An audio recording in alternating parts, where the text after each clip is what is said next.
Moonlit Shadows, Chapter 3, Into the Dark. We weren't prepared. Not for the nightmares, not for the feeling of being watched even in our own homes, not for the way the air around us felt wrong. It was like we had brought something back with us. Ryan's idea was reckless, but we all knew he was right. If we wanted to end this, we had to go back to where it started. We packed light, flashlights, cameras, and whatever weapons we could find. I wasn't sure a baseball bat or a pocket knife would do much against that thing, but the weight of them in our hands felt reassuring. The drive back was silent, tension thick in the air. Claire gripped her camera like a lifeline, Lily chewed her lip, and Ryan kept his eyes locked on the road, determination etched into his face. The sun was setting as we reached the entrance to the trail. The woods loomed before us, darker than I remembered. The air felt heavier, thicker, like it was waiting.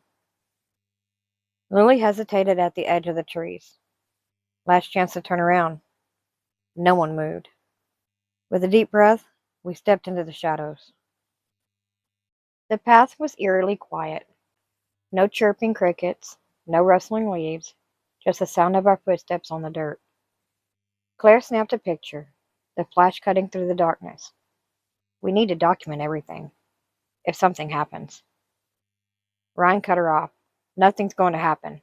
We stick together, we shine our lights, and we figure out what this thing is. We pushed deeper into the woods, retracing our steps from the night before. The remains of our abandoned campsite came into view. The fire pit still charred, our tents slashed open as if something had torn through them. But that wasn't the worst part. At the center of the site, carved into the dirt, were strange symbols, circles, jagged lines, something that looked almost like an eye. Lily's breath hitched. Tell me one of you did this. No one answered. The symbols weren't there when we left. Something had been here after us, watching. A cold breeze swept through the trees, and with it came something new, a sound, whispering. It wasn't coming from one direction. It was all around us, threading through the trees like unseen voices, speaking just out of reach. Claire's flashlight flickered. Okay, nope. I hate this. I hate this. Ryan held his ground. Show yourself, he shouted, his voice cutting through the whispers. The woods fell silent. Then, movement. The shadow shifted at the edge of our light, its glowing red eyes blinking into existence. It was back, and this time, it wasn't alone. More eyes appeared in the darkness, circling us, shifting just beyond the reach of our flashlights. My grip tightened around my bat, my breath coming in short gasps. This wasn't in the stories, Claire whispered. There's more than one. Lily grabbed my arm. We need to move. Now. Ryan, for once, didn't argue. Run. We took off down the trail, the beams of our flashlights bouncing wildly. The whispers turned into a low, guttural growl. Then came the screeching.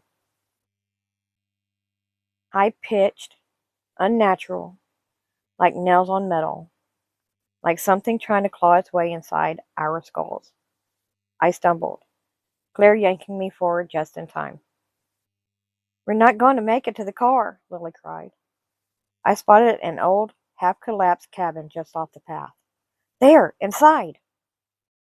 We didn't have time to think. We sprinted toward it, throwing ourselves through the rotting door. Ryan and I shoved a broken shelf against the entrance, while Claire and Lily backed into the corner, their lights aimed at the gaping holes in the walls. Then, silence. Nothing moved outside. The whispering stopped. I gripped Ryan's shoulder, my voice barely a whisper. Did we lose them? Then, from behind us, in the darkness of the cabin, a whisper. You shouldn't have come back. To be continued. Thank you for watching. Be sure to hit that like, share, and subscribe for more adventures.